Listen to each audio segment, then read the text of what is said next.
Let's go into some players within the conference, some names to watch, some players you're going to know about, some players you'll hear about throughout the season pending health. Let's break them down. Let's go one by one. We each have 3. Jake, you start us off. I'm going to go a sophomore running back that took the conference by storm last year, and it's not Isaac Brown. How about his backup, Duke Watson? Like, these could be 2 pairs of running backs that both are all conference guys. Both were freshmen last year, fellas, just running all over the field. When you think of Jeff Brom, you might think quarterback throwing the ball out, but like Duke Watson's a name that you need to know because I think everybody knows who Isaac Brown was last year being freshman of the year.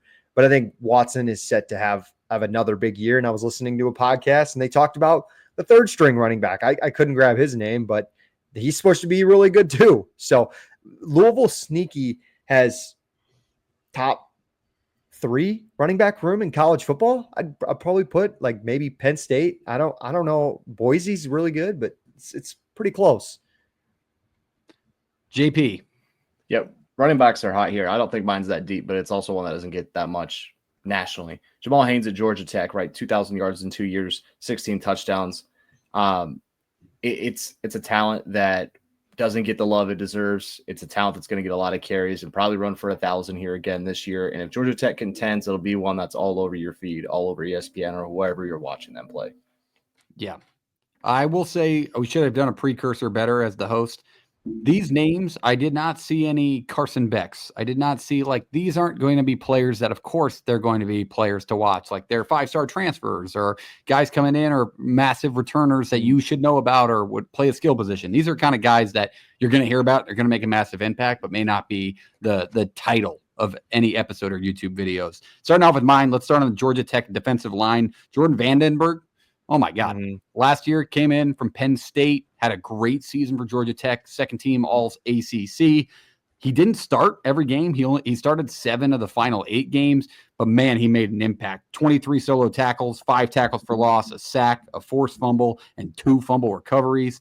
The 2 fumble recoveries tied him for 19th nationally in defensive linemen, and then had 6 game grades of 75 or higher via PFF. So in a big-time immediate impact for Georgia Tech last year, going to take a leadership role. And for the expectations I have for the team as an intriguing team and their place within the conference, I think going to be a massive part of that defense as a whole and obviously stopping the run and what they want to do. So that is my player to watch, number 1. Jake, let's go back to you for number 2. Good poll there because I think Vandenberg, like, he is one of the better defensive linemen in the conference, but like I think he could be the best, and I think people will know his name by the end of the year. But I'll stick to defensive line. I'll go Ruben Bain Jr. Maybe kind of a basic pick because, you know, this was a guy a couple of years ago who is 1st team all conference, like kind of took a little bit of a step back last year, the defensive end in Miami. Like if Miami wants to be that playoff contender this year, he's not only got to be all conference, I think he's got to be all American. And he gets Mesidor on the other side. I think this is a really good defensive line, but Ruben Bain could be him and Vandenberg, man, like 2 different kind of players, right? Like Vandenberg's more in the middle, but Ruben Bain should be the best edge rusher in this conference. JP, back to you. Yeah, I'll go to Wake Forest here. How about Damon Claiborne? This is the guy who ran for 1,000 last year, 11 touchdowns, 23 receptions, kind of a do-it-all guy for the Deacs. Now he gets to play in a Dickert system, and it could be even more dangerous. And I think that's something that needs to be highlighted because there's good running backs in this league, but not a lot that do exactly what he does through the pass game and running the ball as well. So excited to see what he looks like in the new system. All right, let's move it to a different skill position. Let's talk wide receiver. I want to bring up a guy who kind of has a Derrick Rose feel to him where he hasn't been healthy as of late. So people maybe not know about him, but he's an immediate impact guy at full health, and that's Andrell Anthony over at Duke. The Oklahoma transfer, previously at Michigan before that on a couple of their really good teams. Super fast, high ceiling guy, and I think he's a good scheme fit. You bring in Mensah, you give him an immediate weapon at full health. So I think it could be huge. I mean, he's really hitting his stride before he got injured at Oklahoma.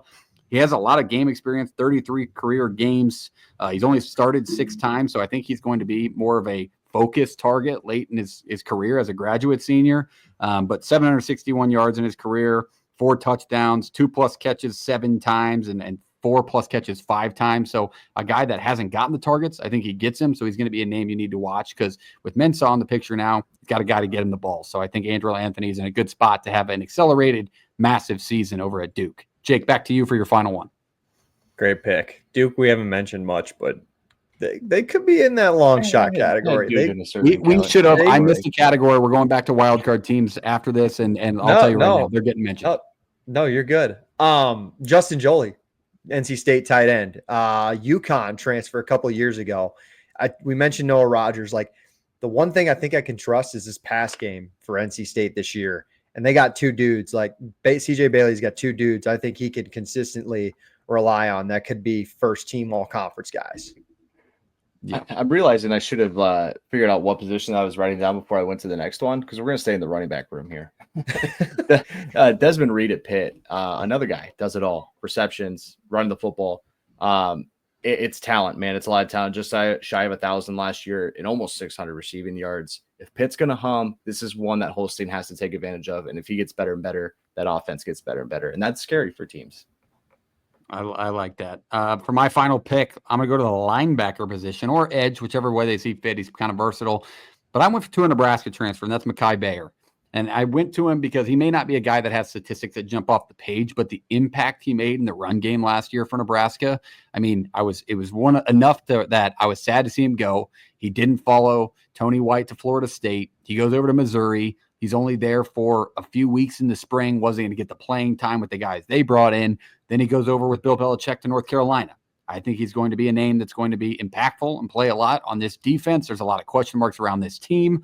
But 50 tackle guy last year for Nebraska, so 20 solo and a sack, really, really good at stopping the run, especially in short down games. Like, he had multiple 4th and 1 stops for the Nebraska defense last year. So one-on-one, he's pretty hard to beat. And I just think you're going to get a lot out of him with NFL development around him and Bill Belichick and the linebacker he's had and developed through his time in the NFL. Like, he has a chance to be a big-time name in this league. And so Mekhi Bayer was a standout for me in my mind at Nebraska, so I think it'll transfer over to the ACC. Let's go into transfer players. Immediate impact transfers need to note, maybe you forgot about. Let's go to Jake first. Eric Rivers, Georgia Tech. Think this guy is going to be an absolute stud this year. Comes over from Florida International University, Pitbull Stadium, where he had 1 billion yards last year, super fast. They lose Singleton to Auburn. Singleton was probably the best receiver in the portal, and Eric Rivers, I think, could be one of the best receivers in the ACC now. So King's got Rutherford. We already talked about Jamal Haynes. I think Eric Rivers is going to be a name everybody's going to know come middle October. Absolutely. I love that pick. And that'd be good news for my intriguing team. So I always like that. JP, over to you for your impactful transfer. Yeah, if we're talking impactful transfers, like, this is make or break, needs to hit if this team wants to do anything. It's Miller Moss. Like, if this team's going to hit and have a shot at it, it has to hit. That's why I'm putting this impactful transfer. I felt like he got the short end of the stick last year at USC. Was pretty good for him. Was leading I think almost the country in a completion percentage and then passing yards. He's not the problem. You cannot set up next to each other, put Jade Maeva and then this kid next to each other and be like, yeah, one's head and shoulders above the other. I think Miller Moss is the better quarterback. So I do think he got the short end of the stick. Now goes a little bit of a quarterback whisperer. And Braum, if he hits, this offense hits. If this offense hits, Louisville's scary again.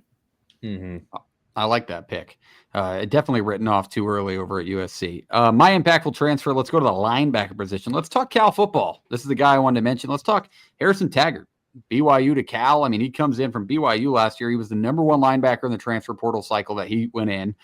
70 tackles, 35 of them solo, 2.5 tackles for loss, a sack, a forced fumble, an interception last year at BYU. So, like, he made a huge impact on that team. We saw the wins that BYU rolled out. I mean, they get to where they were last year. A massive piece of it was him. Obviously had his troubles, goes into the portal, lands at Cal. It was one of the biggest transfer landings that kind of went unheard of and untalked about and forgotten. So we got to bring him back up. I think with all the key pieces that Cal left, and you want to talk about getting that defense to step up and hoping the offensive transfers fill in, and all of a sudden Cal can make a name for itself. This is one of those names, and probably the biggest name on that defensive side of the ball. So that is my pick.